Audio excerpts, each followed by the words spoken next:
think outside the box, if you will. I mean, go there, go off campus. Let's think this through. And sure enough, that's where the Mustang was born. When it finally hit, it took the country by storm.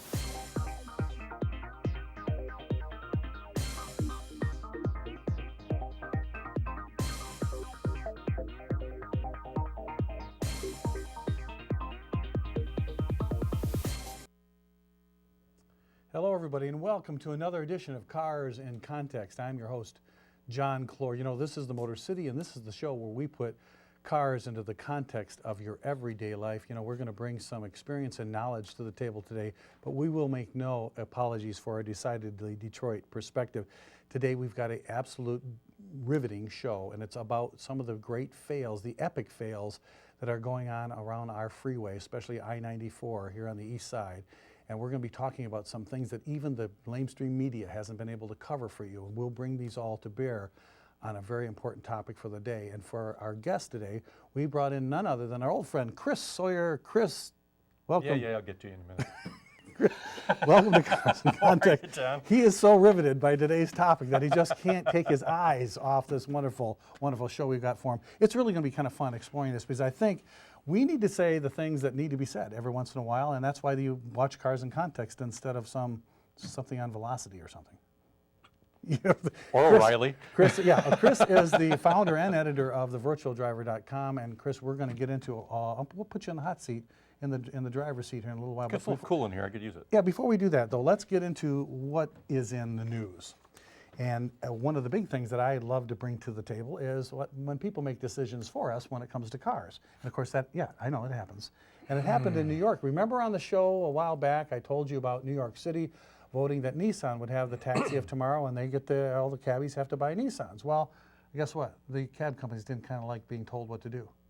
Funny how that happens, isn't it? Isn't it weird? What is this, America? A New York cabbie. Yeah. Really? Right. So, hey, buddy, no, you didn't tell me what to do, no. That's right. So the good news is that the cab companies got together and they filed a lawsuit against the city of New York, and a Manhattan Supreme Court has upheld this challenge, saying, hey, you can't tell us what to buy.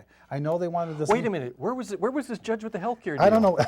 he wasn't ruling on that. Oh. But they said you can apparently use the cabs that your company wants to use. So the Nissan folks were pretty upset. You know, they thought they were going to sell They had a lock on it. Yeah, they did. So the good news is that freedom is alive and well and live in New York, and they will now be able to, hopefully it won't be that beat up Crown Vic, but not coincidentally. Hey, that guy in that commercial for Mobil 1 is... Yeah, he's still driving them. Come on. But not coincidentally, folks, Ford Motor Company, just after this, was announced that their Transit Connect in 2014 will have a special taxi version. Oh, they had a version of the last one, too. Well, there you go. So, but this one's going to be able to run on CNG. We'll get to that later. Yeah, okay, we'll talk about that in a minute. Yeah, that's another show. Anyway, good news for those folks in New York. Yes, finally there's some competition. What do you got, Chris? I know you got another burning issue of the day. I actually, this just kills me. Okay. How long has it been that we've been in this state and we haven't had a front license plate? I mean, it was all on, it was cost savings in the 70s, obviously, one thing, but it also makes your car look horrible. I love having no plate in the front. Well, legislation was introduced in Lansing recently by Senator Tupac Hunter. Hopefully there's no Biggie Smalls senator up there, because there'd be an East and West Coast legislation fight, and it could end up in gunfire. But anyway. He is from Detroit. But he's proposed a bill after a former law enforcement officer suggested it as a way to prevent crime. Now, listen to this carefully. Okay. The Detroit Democrat says license plates provide a reflective surface on the front of vehicles and warn drivers when an oncoming car's headlights are off. What he really means to say is that if you're in the car with the headlights off, you're going to see that it's not reflecting on the plate of the car coming the other way. No, you're not. You're a dimwit, and you won't notice anything. This isn't going to make a difference at all. So the front plate isn't a safety thing? No, well, here's the second one. Also argues that front license plates help police track down suspects on the run. Now, wait a second. Last time I heard... Can you figure out what the problem is with this one? Well, if the police are chasing you, you have to be driving backwards for them to see your front plate. Well, not only that, if one of the cops is coming the other way, don't you think all the cop cars behind you would sort of tell them that you're the guy they're looking for? I think they have these things called radios. Exactly. I'm not sure. But yeah, the front plate thing, I mean, I remember I liked it when I had the 76 commemorative plate because I had 2 of them and I sold one on eBay. But no, really, folks, you don't need a second front plate. I know this. This is probably what's the real reason? Let's get to the context of it. Why would someone suggest a law? I have only one thing to say, and it always comes back to the same thing. I know. Follow the money. Someone has got vested interest in all of this. It doesn't make sense otherwise. So he's introducing legislation because someone's going to get rich from making a second plate. And he's going to get, some money for his reelection campaign. That's why you tune in here, folks. That's why you listen to us. But speaking of crazy things. Okay, I'm ready. Yeah, you know that American cars can't really be exported into China because the Chinese, they don't like foreign stuff coming into their land. And they put a huge... Really? Yeah. Why? Because it's too well built? Because it doesn't have... Because it's not made with communist hands? That have no lead in their toothpaste. But here's the deal. They don't want that stuff flooding their markets, so they charge huge tariffs. Oh, I get it. Yeah. They don't want their customer, their citizens to be able to buy real products that don't fall apart. Part of that, because that way they I just want to make sure I got this right. Is he being facetious? No, not me. They will put huge tariffs on any American cars coming in, so it's really, that's why it behooves us to build cars over there. But, folks, big news. Ford is selling cars so well over there that they've decided they're going to go ahead, despite the tariffs, and export up to 40,000 Ford Explorers and Ford Edges to China because the sales are so strong, and that's despite... That makes sense. I mean, can you imagine that people are willing to pay not only the price of the American car, but this huge tariff just to have a quality car? Well, it's more than just a quality car. It's the whole, as we've seen here, and isn't it funny how this works? Oh, boy. Don't listen to what the socialists in the world tell you. People buy these vehicles for a reason. They need them, they want them, and there's an image attached to them. Yes. And I know that there are a lot of people out there who say, well, Detroit made them buy these cars. Yeah, Really? Remember that when How does that when the work? media was telling you Detroit would only force feed us with these gas-guzzling SUVs? Which we, of course, bought dutifully We wanted an because SUV. we didn't know any better. Every soccer mom had an SUV. Sorry, and they wanted the best now one. the same thing's happening there. And with an They wanted Explorer or an two. Edge being a premium nameplate, which we don't think of it because it's a homegrown brand, but it's a premium nameplate in People. China. They're looking at it's equivalent to a Range Rover over Yeah, there. So they you want can it. charge them a lot of money, and There you those go. those party functionaries will have a nice way to get in the office. It's in the morning. all about the name. So It's give us another one. That's just too crazy. Well, here's one for you. It says, it looks as though the naturally aspirated engine will be going the way of the 8-track tape, No way. especially if you listen to Volkswagen. But Because Volkswagen has just gotten rid of the 2.5-liter 5-cylinder and they replaced it with the 1.8-liter turbo 4. they love their turbos. You've got the EcoBoosts over at Ford. More you've turbos. You've got the turbos coming in at Chevy and also at GM and also at Chrysler. Superchargers. And you're saying to turbos. yourself, well, we're going to see this the end of it, and what's going to happen? Well, I hate to tell you, but when you got a 55 mile per gallon or 54.5 mile per gallon CAFE standard by 2025, one of the things that you look at is the powertrain. Where can I make up this deficit that I've got to get the mileage that I need? And you don't need real world mileage. Let's nip this one in the bud right away. And I know there are a bunch of EcoBoost drivers out there going, well, wait a minute, I'm not getting great gas mileage. Keep your foot out of the turbo, you'll be like fine. the power, you're addicted. Exactly, and they force what you it to do is. it. But anyway, That's right. you're going to be seeing a lot more of that. When you're driving the federal cycle, the FTP cycle, which was LA4 or LA5, the average speed is about 35 miles an hour. You rarely get above 50. It's a really goofy thing. It's equivalent. It's driving in Los Angeles. Well, walking in Los Angeles is probably makes more sense. The only place we drive 35 around here is Lakeshore because there's so many of the Grosse Pointe Shores. police Exactly. along And Lakeshore. We have to otherwise, we'd drive be going 35. 70 at least. Yeah, I mean, it's a nice.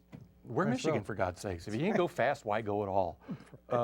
And so you're going to see an awful lot smaller engines, and they're going to be 2 liters or less. Ford's just got the 1-liter 3-cylinder EcoBoost in the Fiesta. Unbelievable. They sell that engine in the Fusion equivalent in Europe. Can't believe it. I drove it in the Focus, and it's absolutely a hoot. But when you drive it that way, your mileage isn't that great. No, but 'cause you're it's having fun. it's part throttle. You get out of the turbo, you get the mileage, but the real answer is diesel. You've heard it here many times before when Chris was on the show. Naturally aspirated engines. Boy, that's why I love my carburetor on my old classic Mustang. I've got the last one here. I'm going to have to say this. You know, folks, you remember that old saying, what goes on in Vegas stays in Vegas? First of all, I don't buy it. No, absolutely Second of all, if you're having fun in Vegas and you and really I've got the pictures to prove it. no, please keep that. Those aren't ever going to appear on Cars and Context. But I can tell you this: that, It may be a what are you, farm show, considering. what are you, Prince Harry? So I'm thinking right now that you folks would probably want to rent something cool when you're in Vegas, maybe a Lamborghini or a Mercedes or some Mustang convertible or something cool. But folks, now if you really have to be cool, you can rent. Are you ready? A Harley Davidson motorcycle. You can rent a Harley. Can you rent a tattoo as well? You can get by the sleeve. That's what I do when I go to my parties. Enterprise now is offering Harley Davidson for rental. It's the first motorcycle rental program of any of the major rental companies in the United States. And check this out. All you need is a valid motorcycle license. Thank God. Yeah, because you actually know how to drive it. Yeah. And the other thing is, since you may not carry your helmet when you go to Vegas, and it is a helmet law state. Well, you have a helmet, but it won't be for that. Never mind. You know, it'll be a whole problem for you if you get caught on the road without that. You get a ticket. So they'll lend you a helmet to use. They'll actually have sizes of helmets, and you pick them out, kind of like bowling shoes when you go bowling. I can just see a whole bunch of fat people from the Midwest or pasty standing there. Will they spray this that make me deodorant in look your fat? helmet and because they don't smell like your bowling shoes?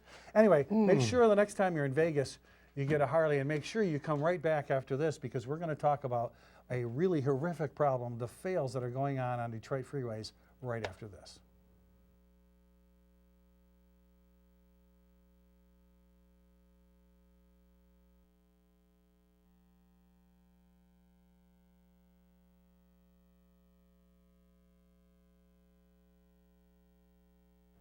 Hi, and welcome back to Cars in Context. I'm your host, John Clor. Today we have with us the editor and founder of thevirtualdriver.com, Christopher Sawyer. Chris, thanks again for joining us. It's going to be a real compelling show. I know you're really not an East Sider, but for East Siders... There's an East Side? Yeah, it's this part of town where you're sitting in right now, here at the Grosse Pointe Farms, right at the War Memorial. I wondered why it looked so funny. Well, there's a lake. We'll talk about that later, but right now we have a real issue on our hands, Chris, and we want to talk about some of the epic fails that are going on with not only our government and our highway department, but of our citizenry who are not seeing things that observant drivers might see along I-94. And folks, if you work downtown or travel to the west side at all and you use I-94 between the Grosse Pointes and even just downtown, if you're observant, you'll be noticing some things. The first thing, Chris, we want to talk about is this epidemic that's not really just in Detroit, but we as East Siders are now finally starting to see it. It's called freeway sign tagging. But Chris, you said to me earlier, it's not really, we shouldn't use the word tagging. What's the word? And people like to call it graffiti art. It's vandalism, pure and simple. Let's not sugarcoat this. These people are defacing public property. Right. And I'll tell you, one thing's got me more ticked off than anything is that the federal government runs a commercial to try and get kids to go to college. Right. And there's this little snipe with his cans of paint painting a wall on a building. And the whole tagline is, well, if I can do a 16 by 20 foot wall, I've got what it takes to go to college. Where? Reform you? It's an issue, and it is wrong. It's totally wrong. When you drive down 94 and you see on these freeway signs this white paint, these people have to climb up, get down onto the freeway. Yeah. They get onto they climb along the gantry, hang there, or at least stand there and lean over into traffic lanes to spray not only on the signs, Chris, but on the actual bridges themselves. Now, you guys know that our bridges get painted once every 10 years if we're lucky to keep them from rusting. The signs, just last year, the vandalism or this tagging of gang signs on our signage, it's on the side of the road, it's on the bridges, it's on the overpasses, places you'd never expect people to climb, and this has cost the state of Michigan Highway Department, and no, let's put it right, it's cost us, you and me, hundreds of thousands, 250,000 just last year. Actually, 500,000 last year. It's off the hook. Total. You know, so let's face it. What you're doing out there, kids, if you're part of this, is you're basically taking money from people who need it, from the taxpayer. You're defacing what the community. When you come into a community, you lose pride in the community when you deface it with tagging signs. But it's a bigger deal than that, John. And there are a lot of people who are complaining, hey, this isn't just kids from the city of Detroit, and they're right. They're coming in from the hills, you know, Farmington, you know, Bloomfield, any of the ones that go in front of hills, because it's open season. And the minute you see this stuff and you see that it's not taken care of, you say, hey, guess what? Yeah. I guess nobody cares anymore. Right. I will never forget going to the '88 New York Auto Show and seeing homeless people sitting there sleeping in the streets and urinating in public. And when Rudy Giuliani came in and took his whole business about no broken windows, within 4 years that was gone. Right. We can do this. Right. It needs the community to, where's the outrage of saying, you know, our kids shouldn't be out at night spraying signs, we shouldn't have the graffiti artists out. People see these happening. The freeways aren't empty. No. It's happening all the time. That you need to make that phone call. The highway department also needs to take some responsibility here. Yeah, sometimes it requires putting razor wire on things, but we need to, it starts at home. It really does. It really starts at home. It's an Absolutely. ugly sign that we're losing control and we're costing ourselves money and our own, you know, when Detroit gets beat up enough, we don't need this. No, exactly. And it extends to other things like, you know, taking the fencing down around the freeway. Well, let's get to that. That's another thing. Oh. Let's talk about that. There's another epic fail that's going on around I-94, and we'll talk about the fencing in a minute, but right now I want to talk about the lighting. If you're on the east side, you've noticed what's happened to our freeway lighting, folks. And from just about the Harper Woods border all the way downtown. And you know, a bunch of people just said, what freeway were lighting? Is there other lights on the freeway? Yeah, they don't even turn on their own headlights. But you've got to check this out. Remember, back in the day, we used to have two lights standing on the median wall, and they were on one pole, one light hanging over on the westbound side and one light hanging over on the eastbound side. And the reason why that was moved from the 50s to the center median was two reasons they told us. This is what they told us.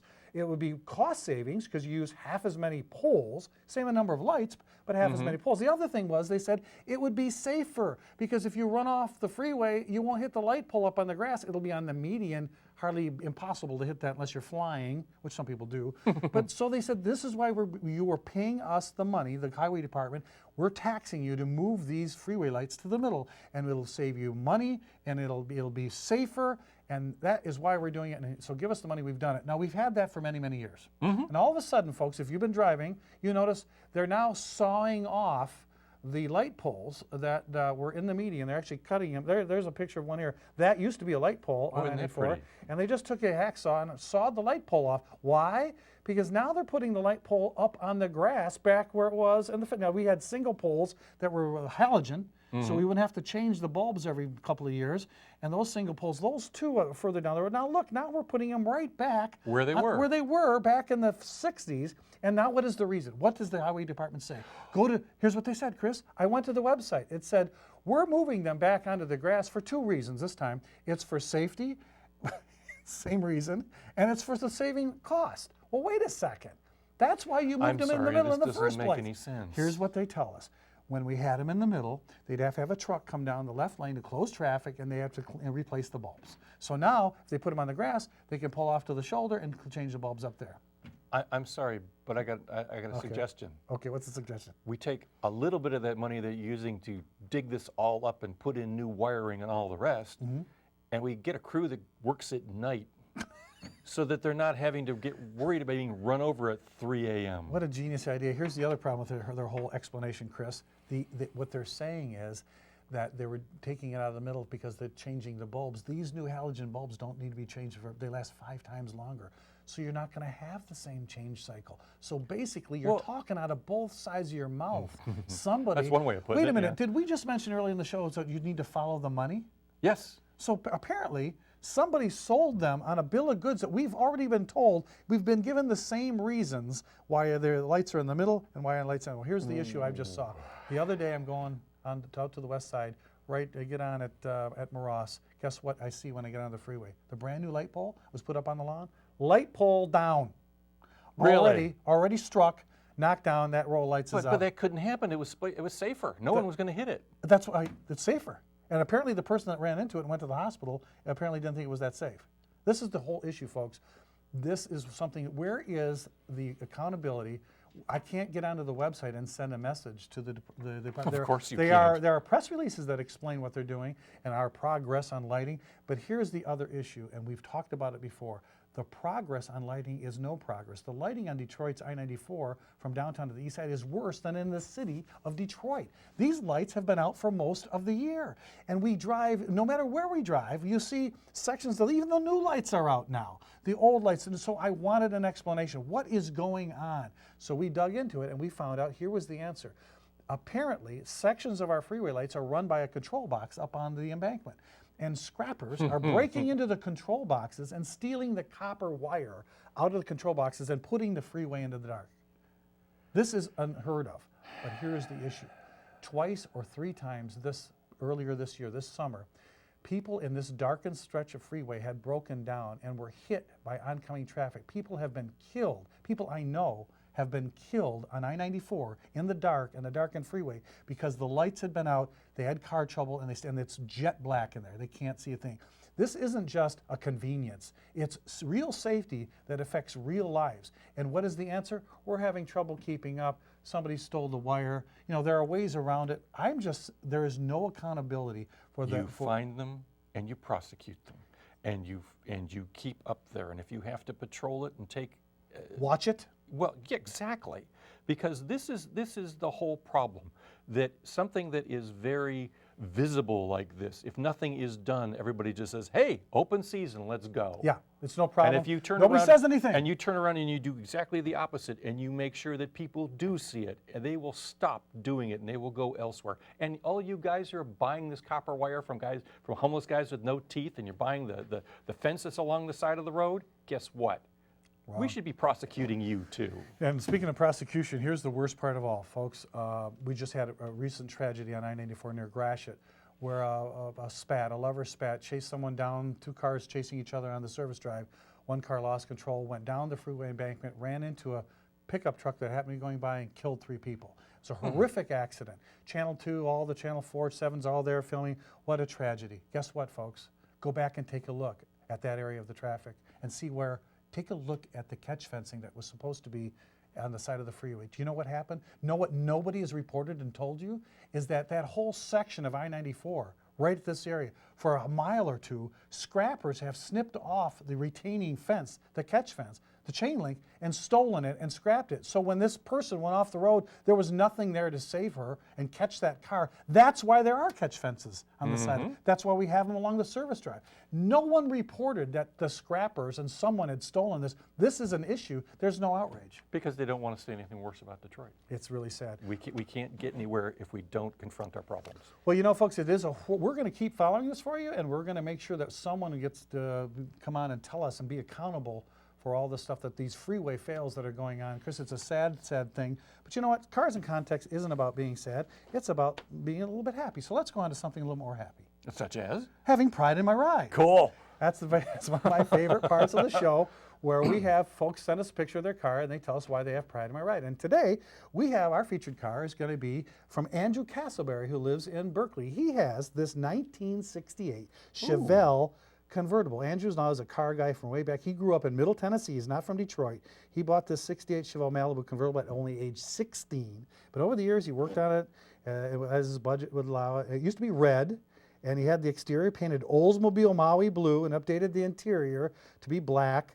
And now it's a weekend cruiser. He recently had Phil Harper out there in Livonia do the 406 V8 with hypo rods, roller cam, a Dart top end kit. He works over at Ford Racing.